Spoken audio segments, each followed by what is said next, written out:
Toastmaster of the meeting, I will not say evening, day, or night.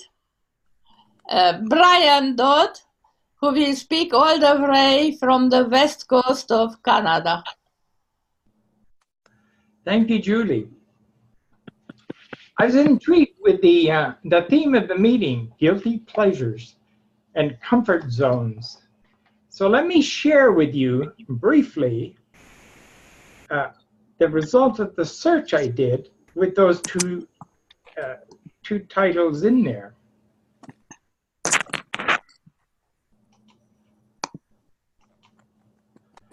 And as you can see, there's a book out, and the book is Reading Out of My Comfort Zone, 3 Guilty Pleasures by whoever, Nikki, and there's the book. But I thought I had to share that with you because it adds to the story. We will be looking for anybody that you know, that they want to say what their guilty pleasures were. It's a great story, but some of us stay mum and get out of your comfort zone. Many of us here, well, at least 3 of us here, are in the new Imagine Humor path, the 11th path they brought out. One of them is going to speak tonight in level 1 there of that path she's in. So this is a great opportunity and to put humor into storytelling. I always tell everybody, if you want to make a great speech, you have to add a little humor to it, and that sells your audience and relaxes them too. Even if you're giving a mundane presentation about computer software or something like that, it's always good to have a little joke or something in there to relax your audience so they learn better. I don't get to do this all on my own. Our timer is Michelle, and Michelle, what? Oh, you're not the timer anymore. Who's the timer now? I think it's now Zaldi. Oh, Zaldi's the timer. Zaldi, what are you going to do? How are you going to indicate the times as the speeches go?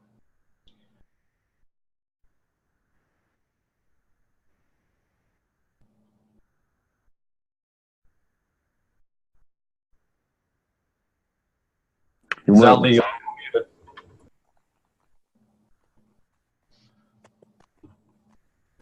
I can't hear you, Zaldi.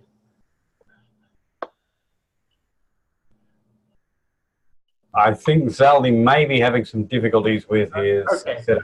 So trying to play the phone before. Yeah, at different times he has a piece of software running in the background which will show green, and then it will progress to yellow, and then it will go to red, and that at the 30-second mark after your speech, we can start to clap, and that will mean you ran over time. Let's get on with our first story. And our first story is by Carol McCullough, one of the original people that helped us get this here whole online business going. Carol was there. She's speaking from the Strategic Relationships, Project 33, Reflect on Your Path. It's going to be 10 to 12 minutes. She's presenting a speech to share the experiences completing this path, including the progress made, learned, and developed, as well as the celebration of achievement in a style that supports reflecting your path. Carol will explore with the audience how they can reflect on their Toastmaster journey of each of their paths. Carol will introduce a model approach for reflecting on her path. Carol will reflect on the strategies used in the Strategic Relationship Project, learn the team pathways, lead a team pathways. This is a story about the intricacies of building an effective team and what is the process. Over to you, Carol. Thank you, Toastmaster Brian. That was a long introduction. I appreciate all of that. Now, Toastmasters and guests, when you come to the end of a path, you usually have to make a decision. When you come to the end of a path in pathways, you have to make a speech. Of course, you need to reflect on the path that you have just completed. That is my aim today. I will share with you some slides, so your screen will change.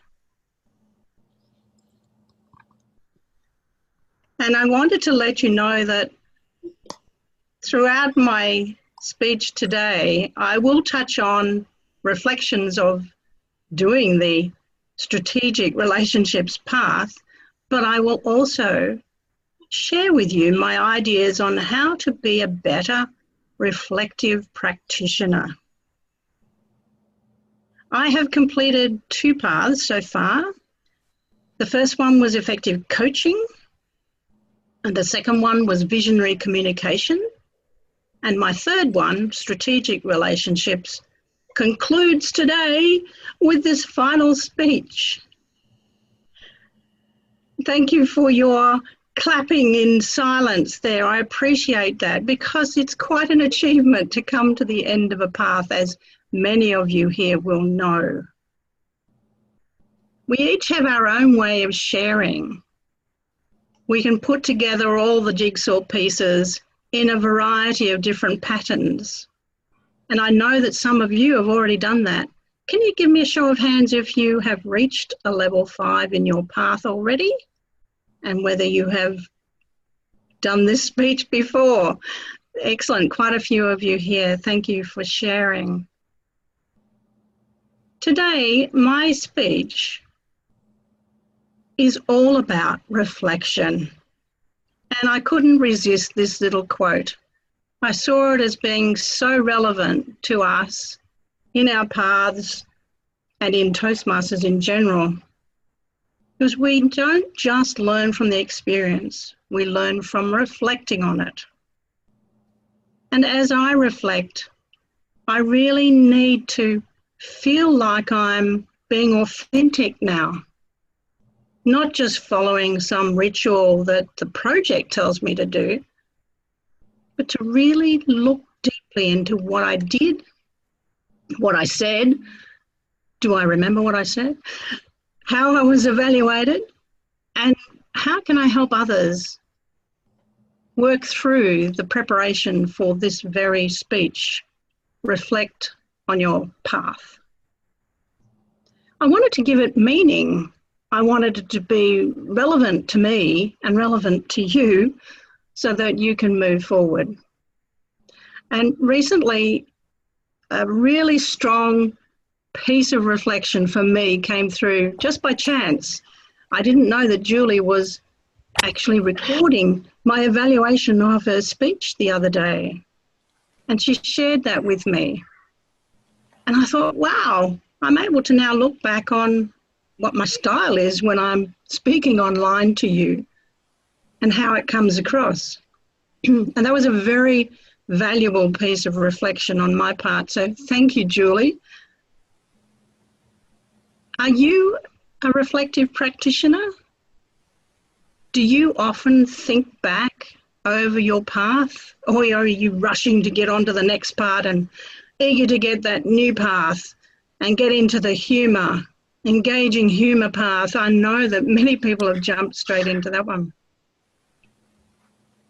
For me, a reflective practitioner is someone who does take the time to look back and to think about what was done and what changes happened because of that. I think we could do it better as Toastmasters, to be honest. We can use a reflective practice process to make sense of what we've done. So first of all, we need to find out what was the purpose of the path that we were on? Why are we here? And for me, choosing strategic relationships was very important. Brian mentioned briefly that I'm working with a team called the District 73 Team Pathways.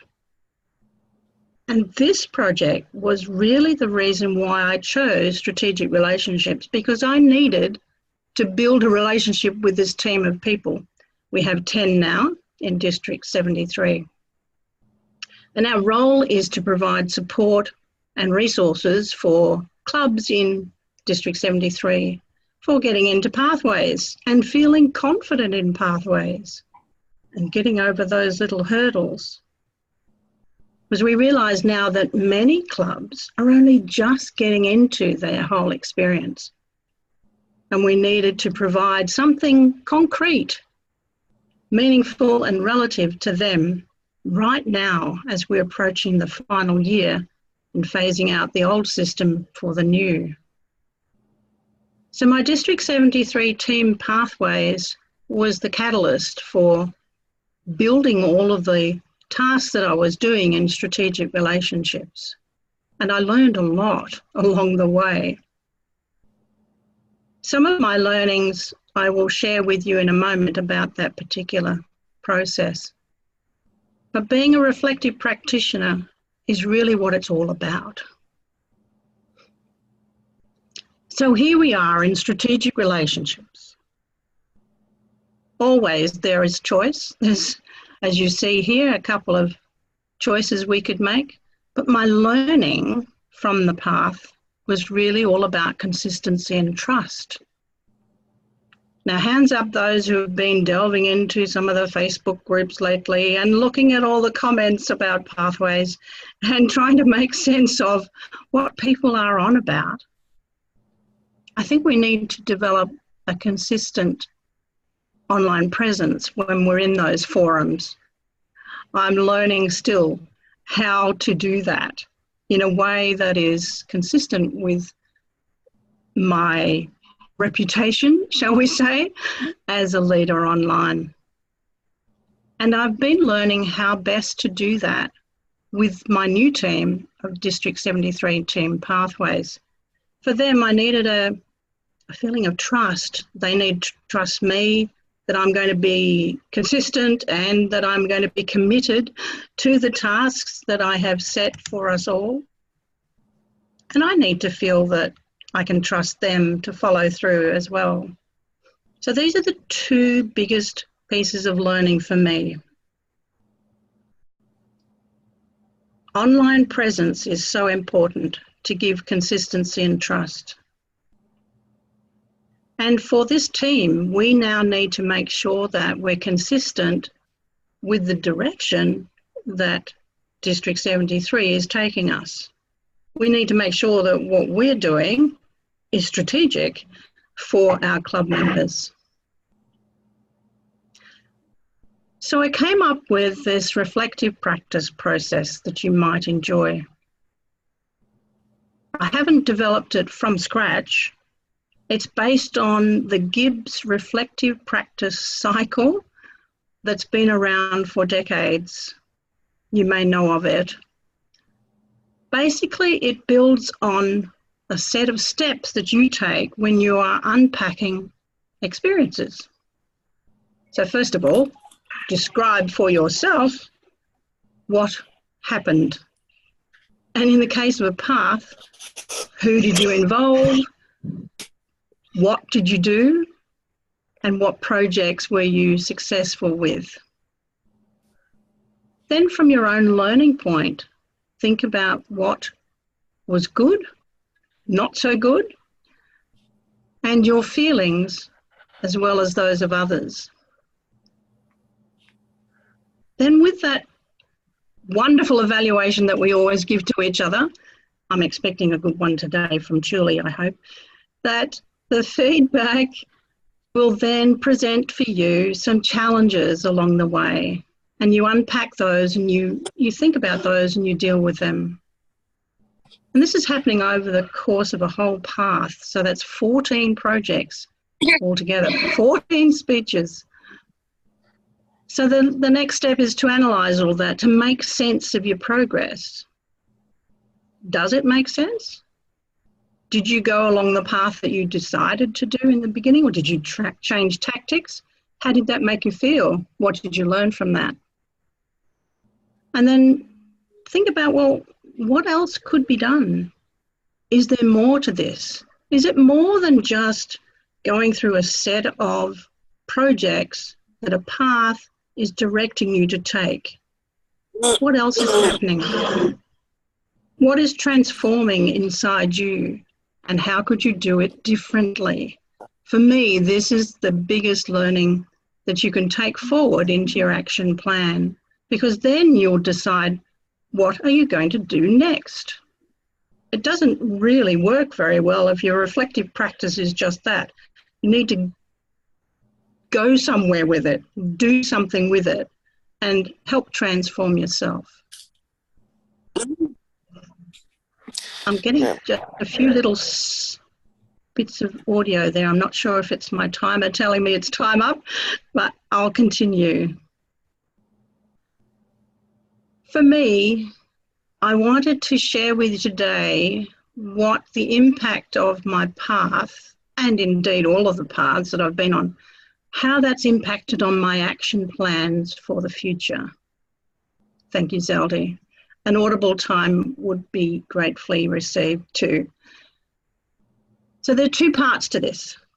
So for me, for Toastmasters, those are the two different ways that I have felt impacted by what I've learned over the last 14 months that I've been involved with Pathways. I'm now really sure what I want to do as a Pathways leader. I know that I'm working directly with District 73 and with people in their clubs so that they feel supported in their journeys. And I'm now taking that a step further forward in mentoring specifically for groups within district. I'm also working on building my Distinguished Toastmaster program into fruition. And there I'm focused on strategic directions for online clubs. And of course, the balance of the picture is what I'm doing for me. So being able to carve out those two different parts have been really important for me. Reflective practice can be done through an e-portfolio, but I see my time is up today. So I might have to bring that to you in the next speech that I give you. I'm very keen to share with you your pathway to transformation. Thank you, Mr. Toastmaster.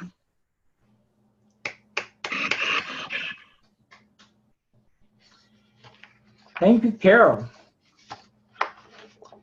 And I concur in your speech where you're using some of your skills to bring your family history out, and you and I have discussed that because I do a similar thing for my family.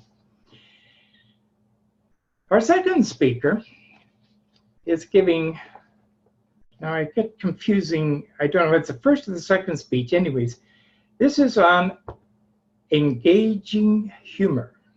It just came out last week. A bunch of us jumped on, paid our $20, and got in there to find out what we're doing. I was privileged to evaluate Michelle last night at another meeting of a club she's just transferred to. And it only has 2 digits, 38. Wow, how many people are in a club that only has 2 digits in it? The title of her speech is Trainer by Accident. And I'm fascinated to hear what trainer by accident. How can you become a trainer if it's an accident? She's doing it in 5 to 7 minutes. Take it away, Michelle.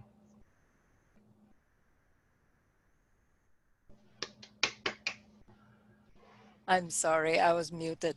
Thank you very much, Brian. And thank you, Carol, for confirming my approach to this path. I have actually been taking it faster, but also slower at the same time. What a paradox. For example, this is my third time to do this speech, but I'm counting it as the first speech in the evaluation and feedback, because maybe the first one was just more of a dry run. So let me ask you this question. How many of you have been in a situation where everything was totally unexpected and you're not prepared? And then all of a sudden, you realize this is what you want to do. This is where you want to be. Could I have a show of hands? How many have ever been in that situation? Wonderful. So I'm not alone. Let me take you back to many, many, many years ago when I was a university student. I wanted to study to become a lawyer. So I started a course or courses in law. Everything was going smoothly until the then dictator of the Philippines, President Marcos, declared martial law. And with that went my dream of becoming a lawyer. Why? Well, because Marcos correctly was afraid of the challenge that lawyers and law students could pose. So he had them all rounded up. Well, he had everybody whom they could find who was a law student rounded up.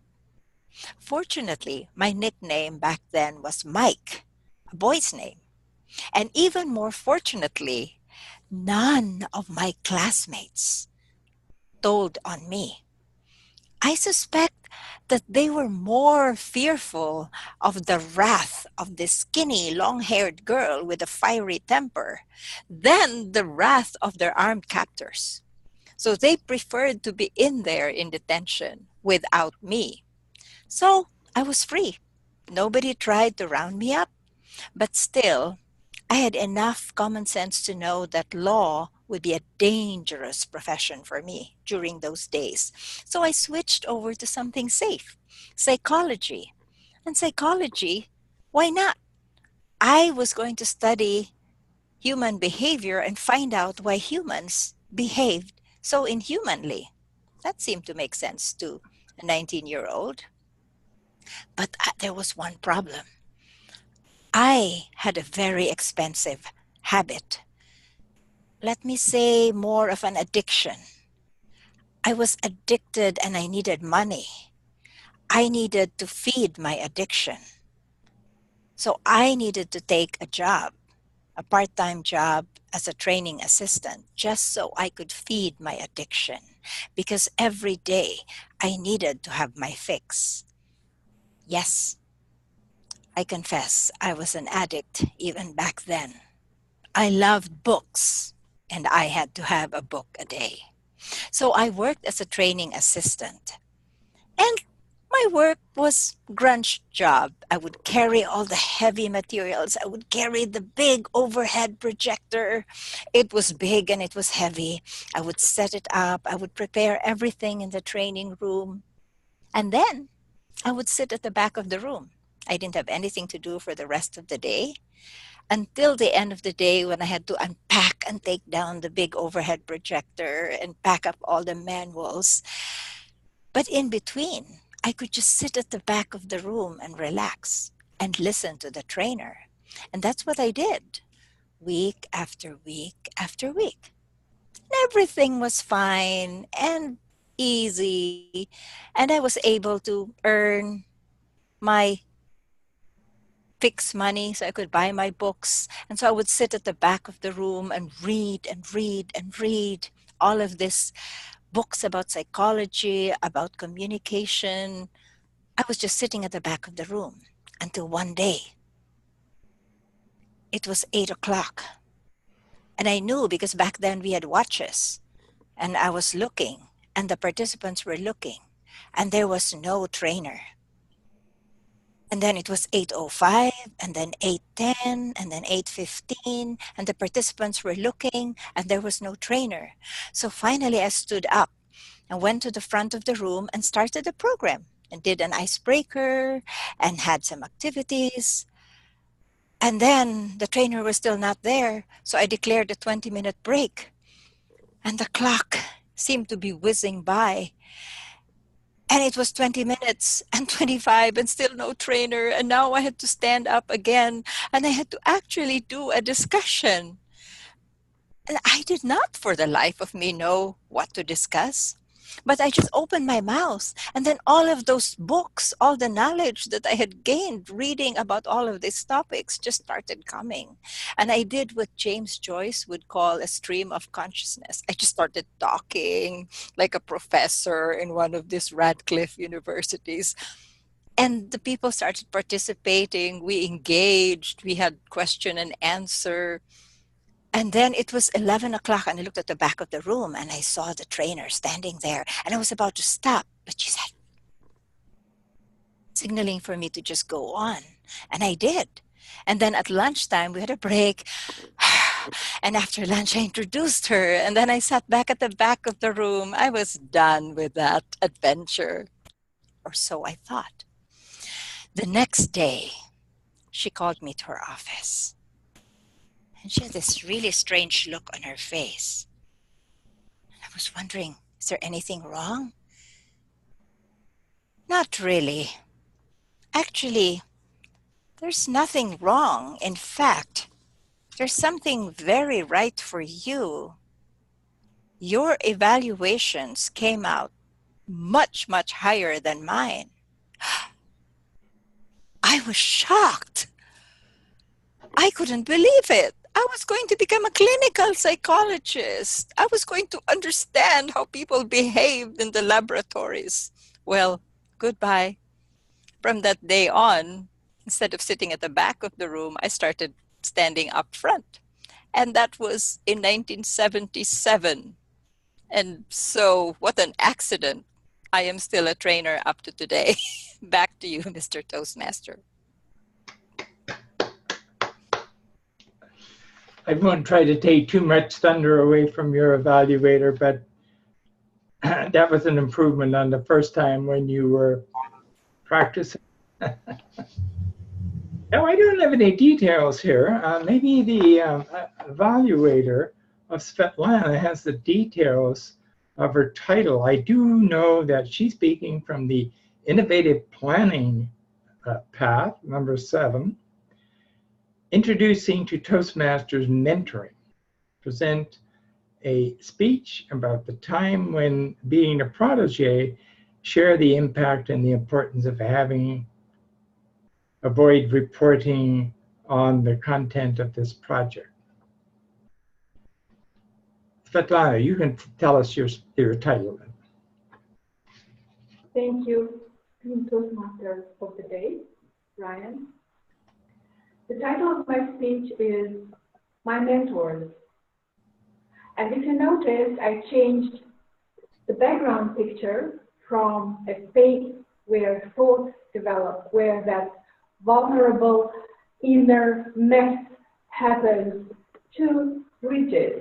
Because I thought my mentors are my bridges from that vulnerable inside human that we all are to the outside reality, to the world where we are supposed to get fulfillment as humans, as professionals in various stages. I think a lot of you will concur with me that your parents, for me it was my mom, was my first mentor, my first bridge from the vulnerable mess of nothing, nowhere, into this world.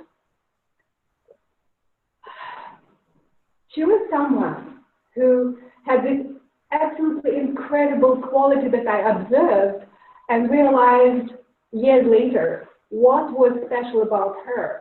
And that was, she was absolutely happy and content with what she had and never ever grieved about what she didn't have. In fact, her life was built in such a way that there was just no space for things that she didn't have. And it must be joy, an additional joy to know that that kind of happiness was building in her life when I was born. But my mom was very tough. She was a lawyer. She was a prosecutor. And she always played a devil's advocate with me. And all of my idealistic thoughts and projects and, perceptions, she always questioned. She was my Socrates rather than the devil's advocate, I think, over time. And that shaped me into a relentless idealist who is ready to fight for her ideas, prove, find facts, compare with logic and with proof, with evidence that I'm right, that this is how we should do it, because if we do it, the world will be a better place. My second mentor, I think, was very young from the point of view where I am now. She was very young. My first English teacher. I used to go to her place. She lived nearby. And later, when I saw Marilyn Monroe's picture, I thought, well, she looks like my first English mentor, Galina Mikhailovna. She had 2 babies, a husband, and a very nice flat. I used to come to her flat, to her apartment, and I used to write down 10 English words. And then she would come to me, and we would pronounce those 10 English words very attentively, several times. And that was the bridge that opened the world of the English language for me. My third mentor was my English teacher at the university, Olga Adolfovna. She was of German descent, probably evacuated many times from, different places in Russia and ended up in Samarkand. She loved me. All my mentors loved me, and I loved them back. She had this very focused way of speaking, and I learned it from her. She was a very soft speaker, and I learned that. No matter how soft your voice is, they will listen to you if your message is important, if you have the love for your audience, and if you can formulate your thoughts really well. That was what Olga Adolfovna Balter had. I think my third mentor, or my fourth mentor, was my director in the United Nations, where I worked in the International Labour Organization for years. And I think mentors, and I'll again go back to it, first of all, they help us as humans. Again, going back to that vulnerable mess that we have inside and propping us and telling us and making us believe that you're in the right place. So actually what you know and what you do is the most important thing, and you're responsible for carrying it through. I think my mentor in Toastmasters is Julie, and she's here. Again and again, I have this feeling that she was my bridge at so many points. And one of the points is relatively recent, how we passed from legacy program to pathways. That was the bridge. And she was taking me through that bridge, that this time it was a bridge very, very high. It was a glass bridge. And if you looked down, you wouldn't be able to walk. But if you look forward, and maybe sideways as well, and see how beautiful the pathways programs and projects are, then you will succeed. And although I have problems with Basecamp, I don't like it, I absolutely adore pathways, where we combine speakers and communication skills and leadership skills. And there's so many things that help us grow. Thank you.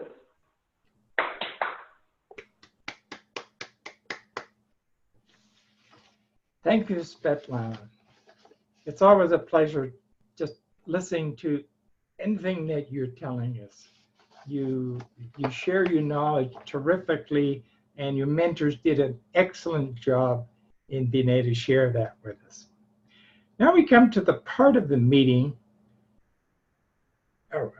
Do I do the evaluations before the table topics? Okay, we do the part of the evaluations then, which is a little bit different than I'm used to. But Julie was evaluating our first speaker, Carol. So Julie, let us know what you thought of Carol's presentation.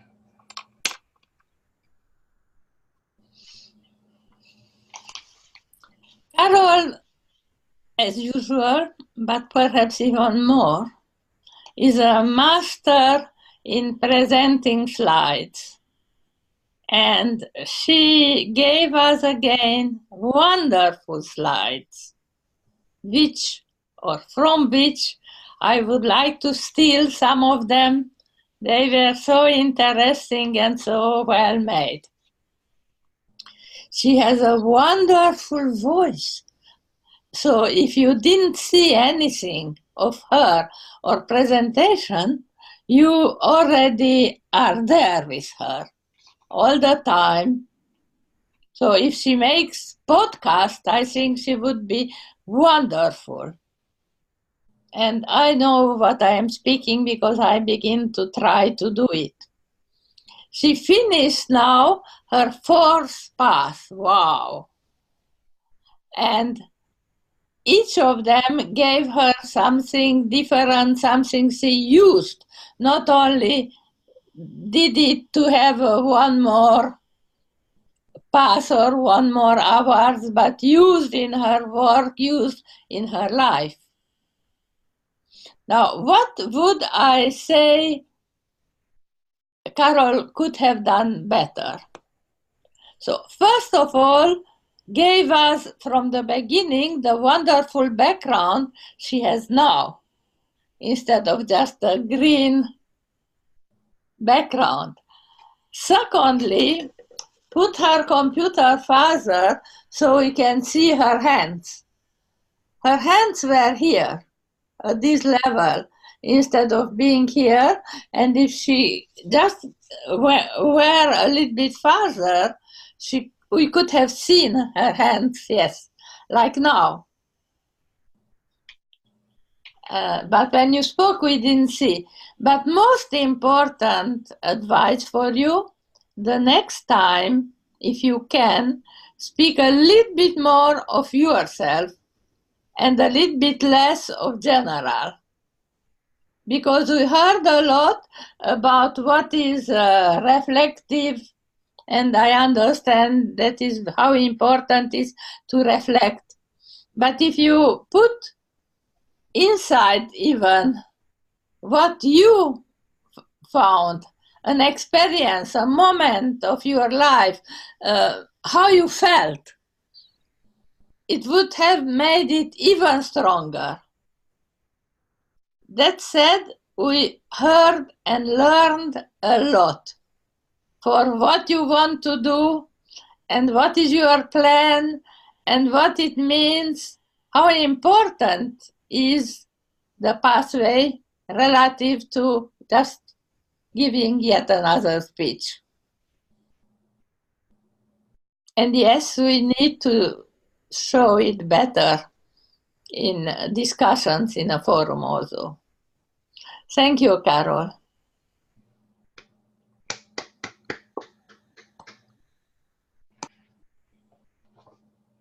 I must admit, I had to text Julie there in the chat room because I was looking around for the word Samantha on my screen and I couldn't find it. Only to realize that Sam is Samantha. And Sam, you're going to tell us what Michelle did well and where she could pick up and improve on. We'd love to hear that. Thank you very much. Yes, I have the pleasure of evaluating Michelle today, this morning. It feels like this evening because it's still dark. Definitely the morning. And the things that I noticed, I'm going to tell you about what I saw, what I heard, and what I felt. And I've got a takeaway for Michelle as well. And so let's go with what I saw. I saw a really smiley, warm, engaging speaker right in front of me from the start. Great eye contact, which is difficult online. And I really loved Michelle's gestures. Considering it's a small space to operate in, I felt that actually her stagecraft was really good. And her energy was really nice and high and peppy all the way through. So I really appreciate that. I've seen a lot of very dull speakers online. So thanks for that, Michelle.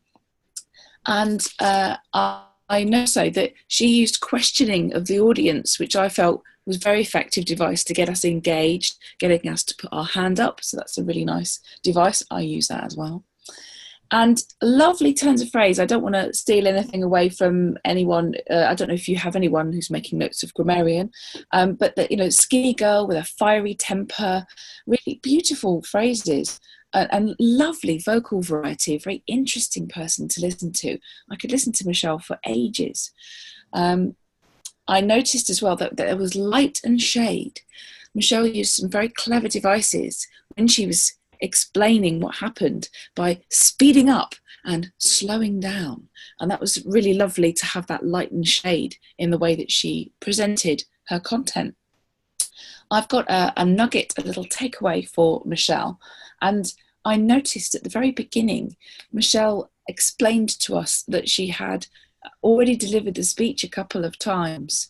And I would have loved it if Michelle could have just dived straight in with her opener, because, you know, in Toastmasters we talk about that opening comment, sentence or question being the most powerful part of the speech. So perhaps something to try later is to give a little prepared introduction to whomever will be introducing you, so that you can just start immediately with your powerful start. I'd love to see that next time. I really loved overall the phrases, the addiction, the sort of the reveal of needing your fix to read a book a day. I thought that was really clever and funny. I really liked the fact that it was a story, and you used phrases like week after week after week. That's a really nice use of repetition in there as well. And back when we had watches, you know, that was just really lovely. We could all relate to that because we're all using our phones nowadays to tell the time. And you built intrigue, you know. She called me into her office. What's going to happen next? So you obviously got these natural storyteller tendencies. Overall, lovely, warm origin story. I really, really enjoyed that, Michelle. And I'm looking forward to see what's coming up next, because if this is where you're starting from on this pathway, albeit maybe not on your speaking journey, it's going to be stellar. Thanks very much.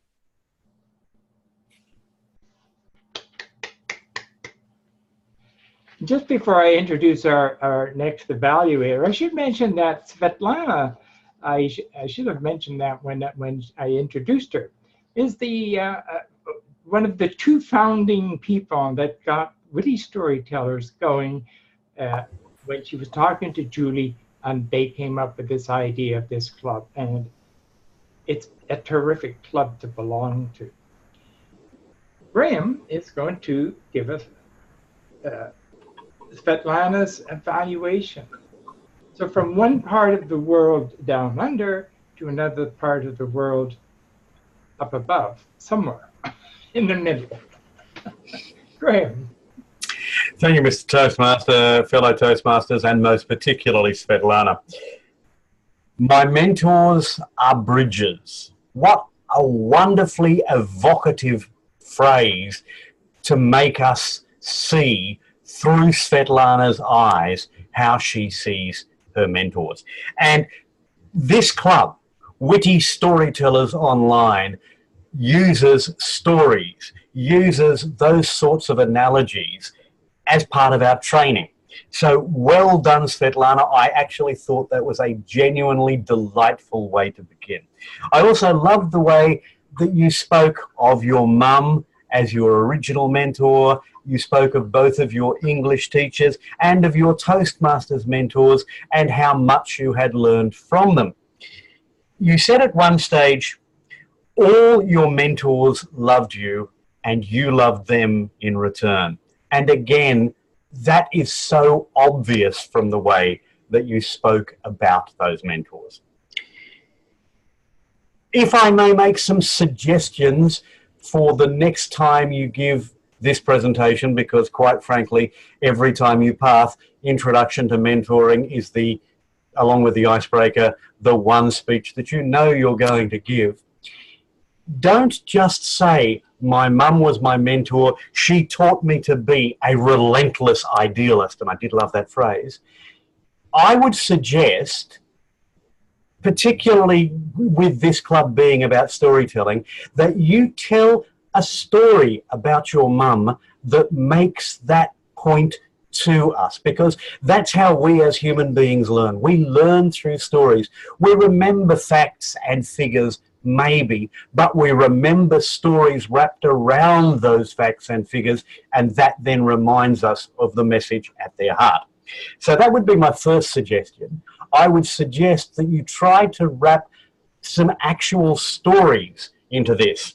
And the other observation that I would make is that you spoke about how much you had learned from your mentors, how valuable those mentors were to you, but you didn't actually say why they were so valuable. You didn't say what specifically you learned from this mentor or from this mentor or from this mentor. Now, I'm not sure how you were going for time.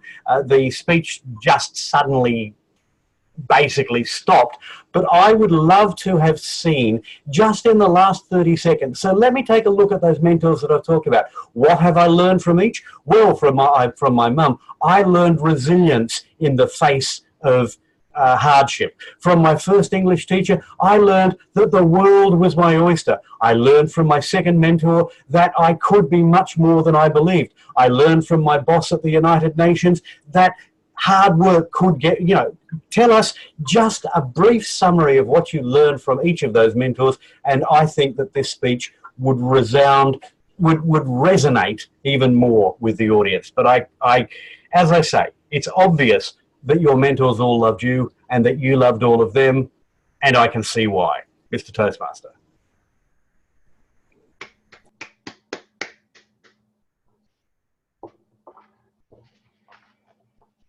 And now we come to what I consider the best part of any Toastmaster meeting, table topics.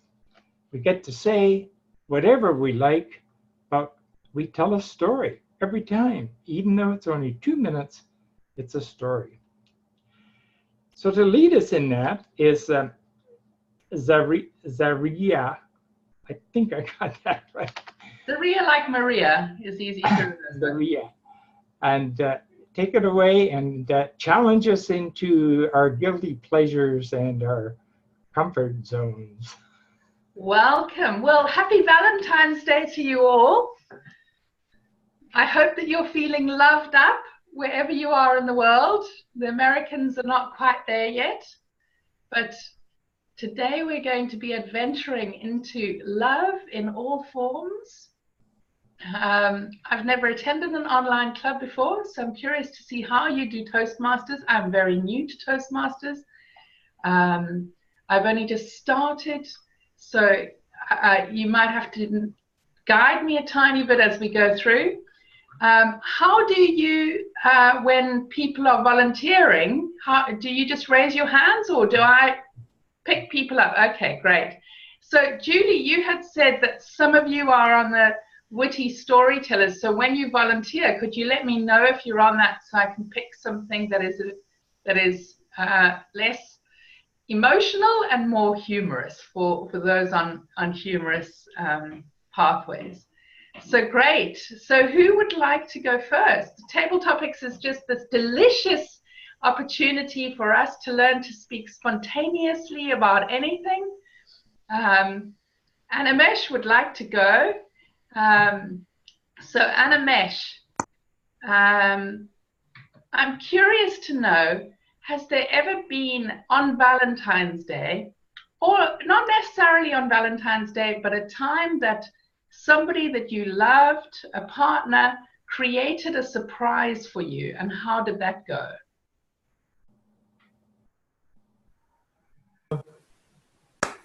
Well, first of all, I don't have a partner.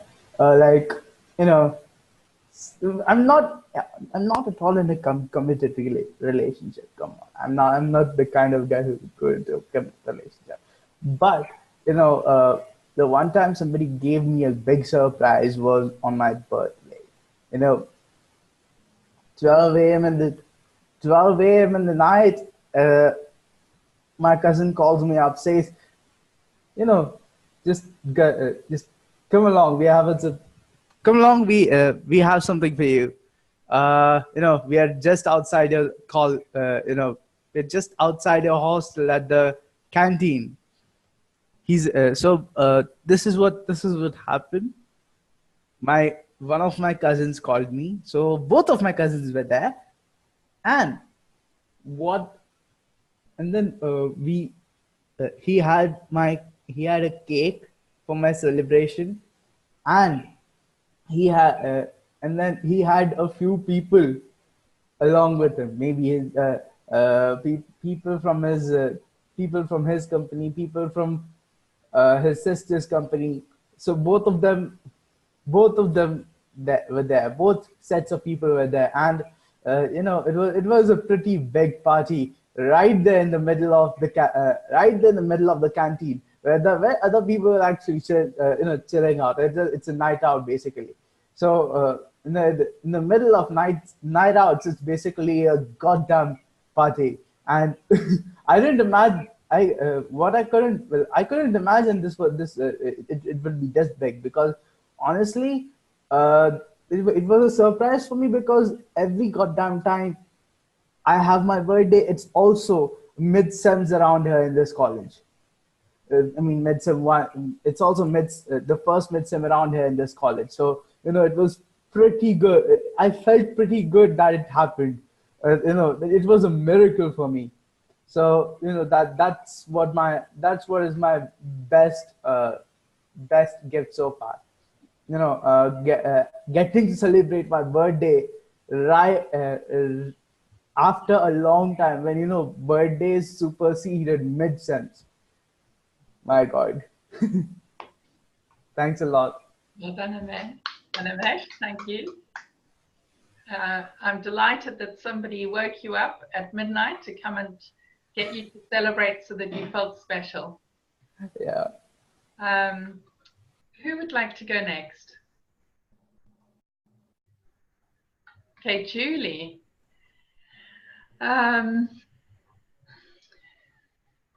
I am curious to hear, what was your most embarrassing love moment? So was there a moment in your life where something happened to do with love that made you blush or made you feel embarrassed in any way? I begin my woman life very late. I was almost 25. And then I married, had children, and 15 years later, I divorced. My husband was very unfaithful. So finally I was fed up. He told me, Julie, if you divorce me, your life as woman is finished. And I was only 41 years old. So I had to prove myself that he was wrong. And I tried.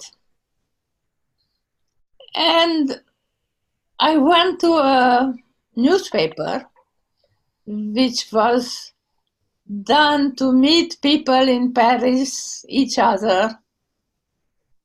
And there was someone who wrote that he was educated in Harvard and writer, and it seemed interesting to me. And we tried.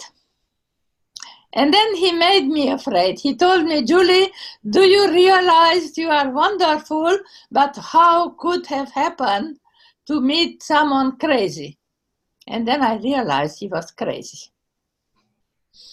And my best friend, who was my mentor, also told me, Julie, doesn't matter. You have to learn what is your kilo of sugar. It could be that everything is not nice. Later, he wanted really to meet me, and I had to tell him enough. He came with one rose, which was very nice, but he was still crazy. So I told him, I have children, thank you. I don't want to meet you again.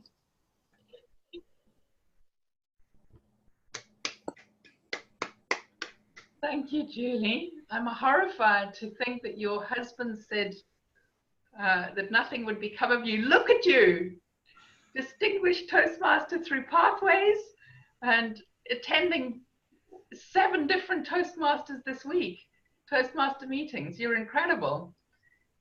He didn't quite see who you are, so I'm glad that you're not with that anymore. So now I would like 2 volunteers. Could we have 2 volunteers? Graham and Sam. Great. Tiger. Thank you. So Graham and Sam, are you ready? So Sam and Graham, what I would like you to do is, because it's Valentine's Day and all around the world people are going to do this, I would like to imagine that you're in love and you're going to propose to each other. So I don't know which way around you'd like to do it, but maybe you could just quickly, if I'll allow you to take the space and propose.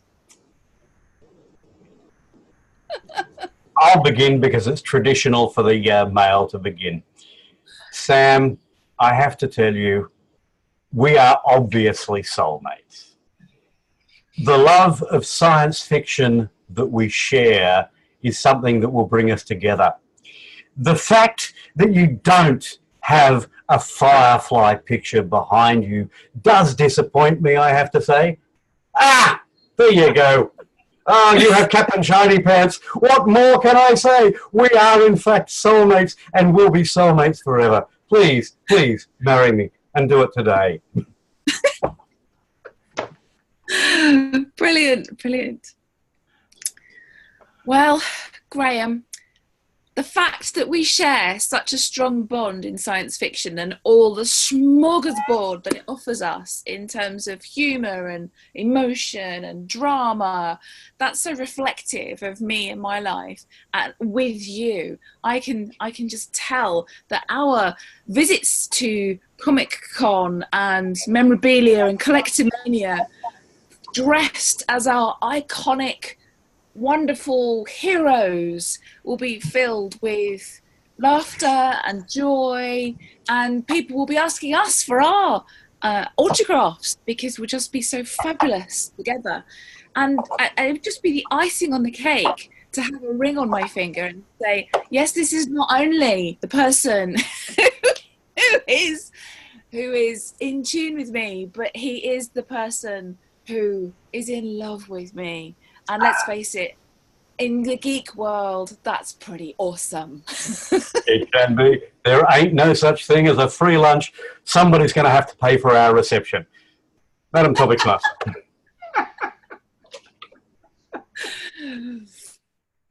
Thank you, Madam Table Topics Mistress. That's so hilarious. I'm so glad that I picked some 2 people who had a complete love of Comic Con, and that your love will remain in Toastmasters forever. So thank you so much for adventuring with us into that love. I'm just wondering how much time we have left. I'm not too sure how long your table topics is. Zoldi, how long have I got? How many people have I got more for? Maybe you could just show me with your hands. How many more people? One more, you think, Graham? I can't see, Zoldi. One more. Okay. So, who else would like to go? Tiger. I think Tiger. Tiger, great. Tiger and maybe Nadia. We'd like to hear the pair. Tiger, I can't hear you. I'm just wondering what your pathway is. Are you on a humorous pathway or a not humorous pathway? I am actually still doing the old Toastmasters program, and I am doing humorous speaking right now. You're doing the humorous speaking as well? Yes, ma'am. Okay. Yes, I am. All right. So, Tiger, what guilty pleasure have you found in love? Wow. The guilty pleasure I found in love that's not X-rated, I guess, right?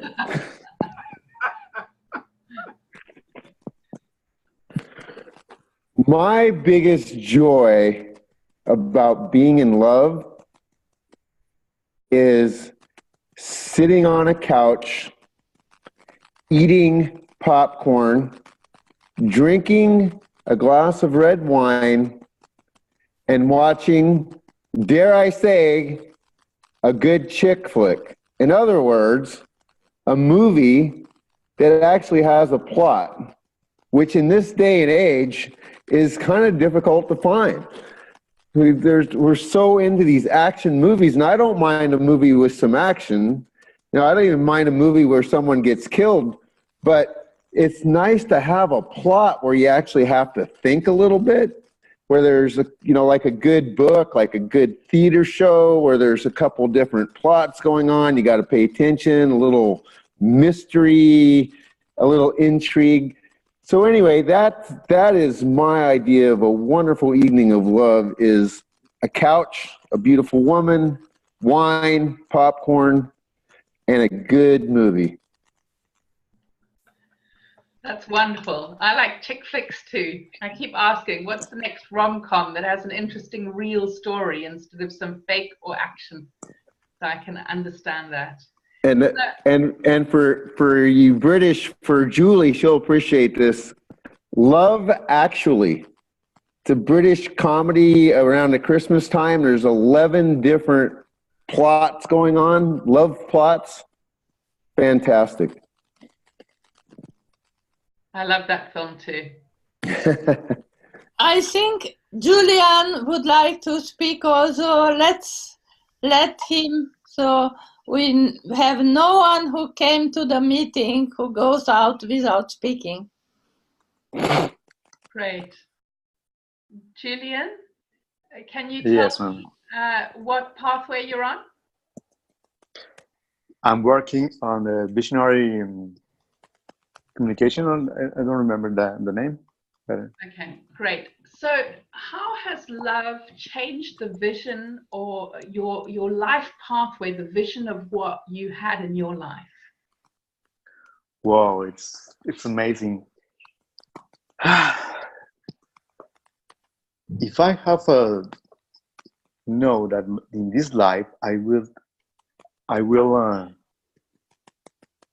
move from a savage living to a civilized, domesticated way to live with a woman, in this case my wife,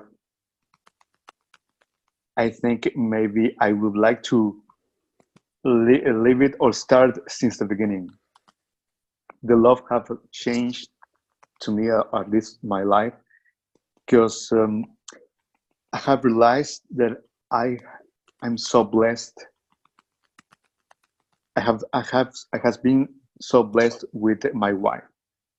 I have learned more than our relation. I have learned about me and how to treat her. I have not been the best man, but I'm working every day to be better, to be best man, to be her partner. That's the thing. That's the way I think that the love have changed my life. Sharing my life with somebody I think I love, and I'm discovering many ways to learn how to love her. That's beautiful, Julian. Thank you. One book recommendation that I have on communicating deeply is called Hold Me Tight by Susan Johnson. And that's a beautiful way of really engaging deeply with her heart. So on your adventures in learning to be with her better, that might be a great book to get. Thank you. That concludes our table topics for this morning or this evening, wherever you are. I really appreciate you having me here as a guest. Thanks so much. Terrific questions, and you know, you managed to work them around with who the person was going to speak by asking what path was, and then you made the question tie in with the path. Terrific. Now I think we want to hear now from Zaldi, all the way from that country where it's never too hot, never too cold. It's always the same. Zaldi. Okay. For the prepared speakers, we had Carol at 12 minutes and 40 seconds. Her time was, she was allotted 10 to 12 minutes. Michelle went 7 minutes and 20 seconds, while Svetlana went 6 minutes and 20 seconds. For the table topics, Judy went 3 minutes and 20 seconds. Sam went 3 minutes and 22. Graham went 3 minutes and this is our evaluation rather. And Graham went 3:17. So I could see that all three evaluators maximize their time in evaluating. And for table topics, Animesh went 2:25, Judy 2:16, Graham and Sam combined for 2 minutes and 3 seconds, Tiger 1 minute and 42, Julian 1 minute and 20 seconds. Back to you. Yes, maybe Julie, we can cut out that little piece of the proposal and the acceptance, and maybe it'll go viral on YouTube.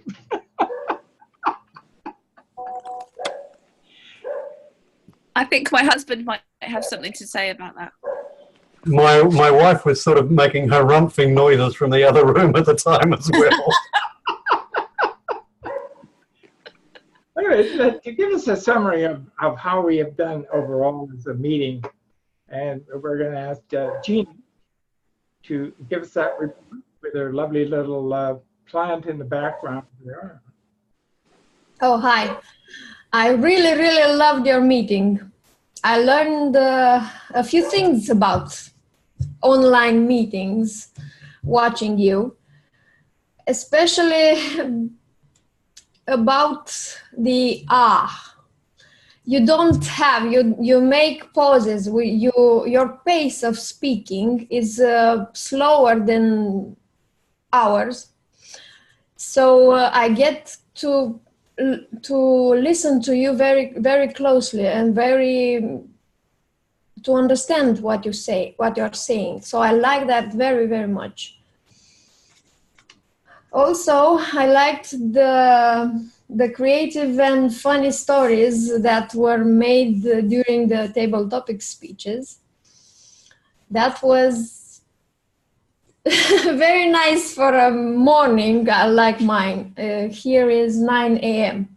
So it's a beautiful morning to start the day with those stories.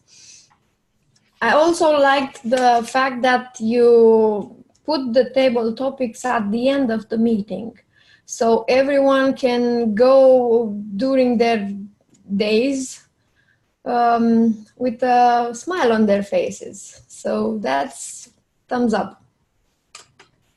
What I also liked, I wrote on my notebook. So, okay. I liked that you wrote the messages for the speakers on the chat. This is something we will take from you at our online meetings. What I can say is that maybe for the listeners, every one of us, we should try and taste. I don't know the word. I will search for the word.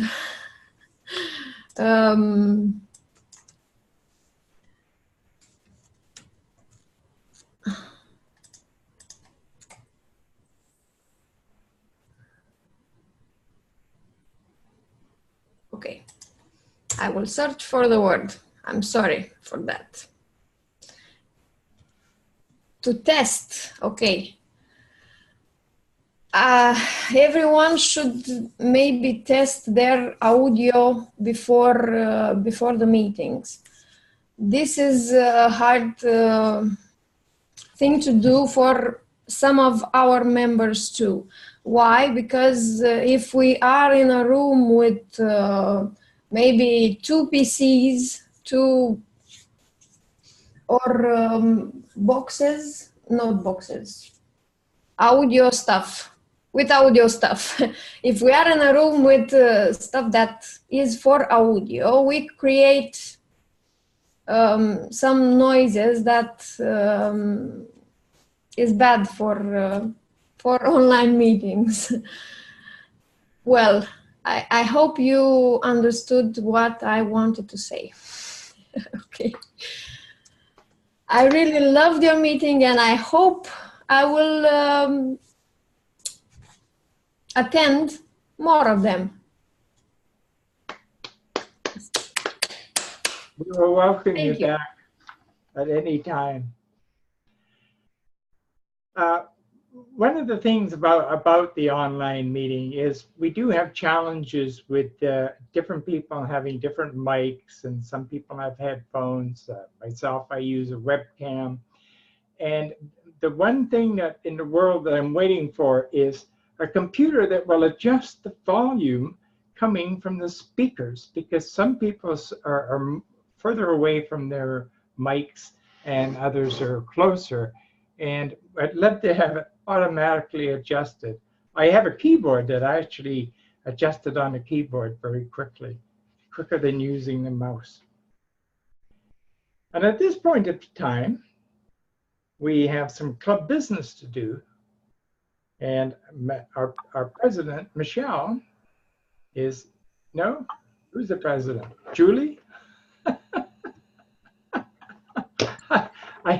We're all in other clubs too, and we're switching around to be president. So at this club, Julie is the president. Julie. Yes, thank you very much. Michelle was president last year, and Svetlana was president the year before, and Graham is president of the other club. So we have a lot of presidents here. So first of all, I would like to thank all our guests. Zaria, Animes, Gina, Julian, who comes from another club, and all the others who arrived to us to assist, and some, and Zaria, first time online, I wouldn't believe it. They are so good. And I hope you will join us, or at least come a few other times, and then decide if you want to join our meeting.